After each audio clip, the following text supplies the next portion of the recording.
한국인의 암 중 2위, 여성 암 중에서 1위는 바로 갑상선암인데요. 지난 12년간 연평균 23%의 폭발적인 증가율을 보여왔습니다.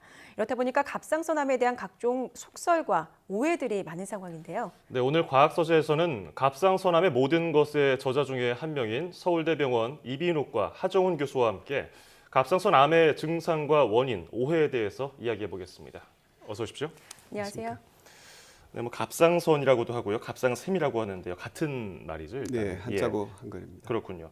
갑상선이 뭐고요? 우리 몸에서 어떤 역할을 하고 있었습니까? 네, 갑상선은 목의 한 가운데 그 두 덩어리로 나비 모양처럼 위치하고 있는 내분비 기관으로 우리 몸의 가장 큰 내분비 기관입니다. 예. 갑상선 호르몬을 분비하는 기능을 하고요. 갑상선 호르몬은 우리 몸의 대사를 조절하는 체온을 유지하는 기능을 하고 있습니다. 우리나라 암 2위가 바로 갑상선암이라고 앞서 소개를 했는데 왜 이렇게 갑상선암이 증가를 하게 된 건가요? 아마도 갑상선에 대한 건강검진을 많이 하면서 증가한 면이 가장 클 것으로 생각합니다. 그렇군요. 건강검진을 하게 되는데 이 종류하고 증상 또 원인 좀 세세하게 들어볼까요? 네, 갑상선암은 크게 네 가지로 분류합니다. 가장 흔한 것이 유두암이라고 하는데 우리나라 환자 중에 97% 정도가 유두암이고요. 가장 이제 예후가 좋다고 알려져 있습니다. 그리고 두 번째는 여포암인데 약 3% 정도 차지하고 있습니다. 다음으로 수질암이라고 있는데 수질암은 수술 외에는 좋은 치료 방법이 없기 때문에 예후가 좋지 않습니다만 우리나라에서는 상당히 드문 것으로 알려져 있고요. 가장 예후가 좋다고 알려져 있는 것은 역형성암 혹은 미분화암이라고 합니다. 저희 병원 연구 결과를 보면 일반적인 미분화암 같은 경우에는 5년 생존율이 20% 정도인데 조기에 발견된 경우에는 5년 생존율이 약 90% 정도로 나왔습니다. 대부분의 암이 그렇지만 상당히 커지기 전에는 갑상선암은 특별한 증상이 없습니다. 크기가 많이 커지면 환자 스스로 목에 혹이 만져져서 오시기도 합니다. 갑상선 후두, 기도 가까이 위치하고 있기 때문에 갑상선이 진행하면 목소리가 나빠진다든지 숨쉬기 힘들어지는 증상이 생길 수도 있습니다. 이 경우에는 상당히 많이 진행한 상태라고 볼 수 있습니다. 갑상선암의 원인은 잘 알려져 있지 않습니다. 확실하게 알려져 있는 갑상선암의 원인은 방사선 조사인데 어릴 때 암 치료를 위해서 목에 방사선 치료를 한 경우에 확실히 갑상선암이 흔하게 발생할 수 있습니다. 예, 앞서 저희가 소개하면서 12년 동안 연평균 23% 증가했다고요. 갑상선암 발병률이. 근데 이게 갑자기 어떤 뭐 바이러스가 퍼져서 그런 것도 아니고 뭐 진단 때문에 그렇다는 말들이 있어서 그 기준이 좀 바뀐 걸로 알고 있거든요. 어떤 이유 때문에 바뀌었고요? 어떻게 바뀌었습니까? 예, 아무래도 건강검진을 많이 하면서 이제 진단을 많이 하게 된 것이 가장 중요한 갑상선암 증가의 원인이고요. 그래서 아시다시피 갑상선암은 과잉 진단, 과잉 치료에 논란이 있습니다.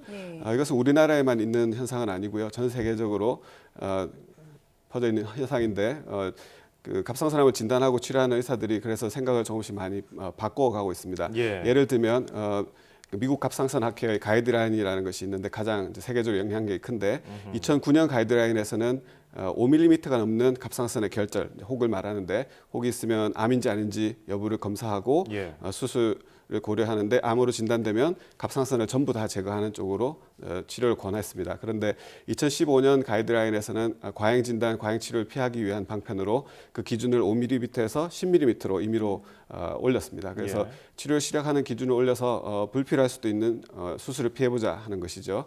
그래서 2015년 가이드라인에서는 암으로 많이 의심되는 갑상선 결절도 10mm까지는 초음파 검사만 하고 지켜보다가 10mm가 넘으면 추가 검사를 하고 수술을 하더라도 갑상선을 절반만 절제하는 것을 더 권장하는 쪽으로 바뀐 것입니다. 우리나라도 가이드라인을 새롭게 만들기 위해서 논의가 활발하게 진행되고 있습니다. 우리나라에서도 그러면 10mm가 전까지는 아직 수술을 안 하는 거를 권유하고 있는 상황인 건가요? 그건 이제 의사들마다 굉장히 다른 것 같습니다. 그래서 5mm하고 10mm 사이에 기준을 높이면 그만큼 또 드물지만 희생되는 환자분들도 분명히 있을 거거든요. 그래서 그 숫자가 굉장히 적을 걸로 생각하기 때문에 가이드라인 올렸지만 아직까지는 누구나 다 받아들이는 그런 상황은 아닌 것 같습니다. 상황에 따라서 좀 다르군요. 갑상선암에 많이 걸리는 계층, 어떤 체질이 따로 있는지도 궁금하고 이게 유전적인 건지 아니면 남자, 여자 어떤 차이가 있는 건지도 좀 궁금한데 짚어주시죠. 네, 갑상선암에 특히 취약한 계층이나 뭐 체질 이런 것들은 알려져 있지 않습니다. 남녀 차이는 상당히 뚜렷한데 여자가 남자보다 5배 정도 더 많이 갑상선암이 발생하고 있습니다. 그리고 예전에는 남자의 경우에 갑상선암의 예후가 더 안 좋은 것으로 알려져 있었는데 최근 우리나라 통계에서는 거의 차이가 없는 것으로 나오고 있습니다. 그리고 유전적인 것은 이제 가족 중에 누군가 갑상선암이 있으면 다른 가족 구성원의 갑상선암이 조금 더 호발하는 것으로 그렇게 알려져 있습니다. 예. 저희가 오늘 목요일에 있는 의학 코너가 아니고 과학 서재 시간이잖아요. 그래서 책을 이야기를 해볼 텐데 갑상선암의 모든 것이라는 책의 공동 저자 중에 한 명이시잖아요. 근데 이렇게 갑상선암의 책을 쓰신 이유가 따로 있었습니까? 예, 갑상선암이 이제 대부분 매우 천천히 자라고 생명에 지장을 거의 주지 않기 때문에 갑상선암은 검사도 하지 말자 이제 그런 견해들이 있습니다. 근데 저희 이제 학회 회원들 주로 대학병원에서 근무하는 사람들인데 대학병원에서 근무하다 보면 갑상선암이 상당히 많이 진행해서 진작 검사를 했으면 하는 안타까운 그런 환자들을 상당히 많이 접하게 됩니다. 그래서 저희 대한 갑상선 두근부 외과학회에서는 갑상선암에 대한 정확한 지식을 전달하고 갑상선암을 너무 무서워할 필요는 없지만 아예 무시하는 것은 문제가 있다. 그런 인식으로 책을 저술하게 되었습니다. 그렇군요. 갑상선이 주로 이제 성인들 나이가 어느 정도 있는 사람들한테 잘 발병하는 것으로 알고 있는데 초등학생, 어린 아이에게도 이런 갑상선암이 생길 수가 있는 건가요? 네, 일반적으로는 갑상선암은 마치 노화 현상인 것처럼 나이 드신 분들한테 훨씬 점점 호발하게 되는데요.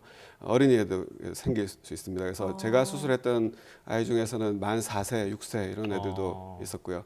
어린이에서 생긴 갑상선암은 대부분 그 성인보다 많이 진행된 상태에서 발견되기 때문에 치료하기 까다롭고 재발도 많이 하는 편입니다. 건강검진은 어른들은 이제 보통 건강검진에서 이걸 발견했는데 4세, 6세인 경우에는 어떤 뭐 증상이 나타나서 보통은 목에 혹이 만져져서 검사를 하기 시작하게 됩니다. 갑상선암이 굉장히 흔한 병처럼 느껴지는 게 이런 사실 때문인데요. 여러 가지 속설이 있습니다. 특히 먹는 거 잘못 먹으면 갑상선암이 생길 수 있다는 건데 그 중에 하나가 미역 아니겠습니까? 이게 진짜 그럴까요? 갑상선암에 특별히 좋거나 나쁘다고 알려진 그런 음식은 없습니다, 사실. 그렇지만 이제 우리나라에서는 미역국이 많은 의심을 받고 있습니다. 이것은 그 요드가 많이 들어있는 해조류나 해산물을 섭취하면은 갑상선암에 걸린다 그런 이제 생각을 갖고 있는 건데 어떤 연구 결과에 의하면 요드 섭취가 많은 지역에 사는 사람들한테는 갑상선암의 유도함이 많고요. 섭취가 지나치게 적은 지역에 사는 사람들한테는 여포암과 역형성암이라는 다른 종류의 갑상선암이 생깁니다. 그 사실을 가지고 요드 섭취를 많이 하면 갑상선암이 많이 생긴다 혹은 원인이다라고 잘못 알려진 것으로 생각이 됩니다. 미역국 같이 이제 요드가 많이 들어있는 음식은 갑상선 기능에 문제가 있는 분들은 문제가 있을 수 있습니다. 그렇군요. 그러면은 저희가 이제 출산하고 나면 미역국을 엄청 많이 먹잖아요. 그럼 갑상선이 안 좋은 분들은 이런 미역국도 좀 줄이는 게 맞나요? 예, 뭐든 뭐 많이 먹는 게 좋지 않을 거고요. 상당히 기념적인 거라고 생각합니다. 그래서 기념적이니까 한두 끼 드시는 건 괜찮은데 기능적으로 문제 있는 분들은 피하시는 게 더 좋다고 생각합니다.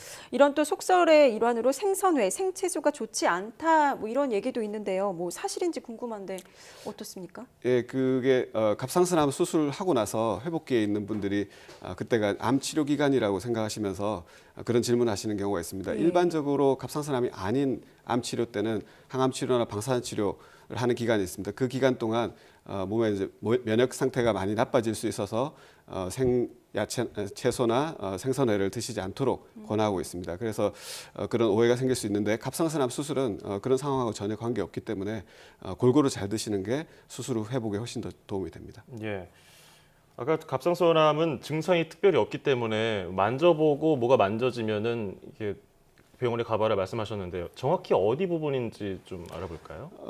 이제 만져서 진단하기는 사실 의사들도 어렵습니다. 어려운데 만지는 부위는 지금 넥타이에 가려진 부위인데 만져보시면은 목 한가운데 제일 많이 튀어나온 부위, 아담의 사거라고도 부르는 목젖이라고 잘못 불리는 부위인데 그 부위보다 한 2, 3cm 아래쪽을 만져보시면 가로로 연골이 하나 만져집니다. 윤상 연골이라고 하는데 그것보다 한 1cm 아래쪽이 갑상선이 이렇게 나비 모양으로 생겼고 그 가운데 부위가 그 지금 말씀드린 부위에 위치합니다. 그래서 갑상선은 크기가 작기 때문에 그렇게 잘 만져지지 않고요. 그 주변을 만지면서 침을 삼키면 간혹 만져지는 수가 있고 이게 이상이 있는 건지 없는 건지는 일반적으로 알기 어려운데 좌우를 비교했을 때 차이가 난다. 그러면 뭔가 이상이 있지 않을까 의심은 해볼 수 있겠습니다.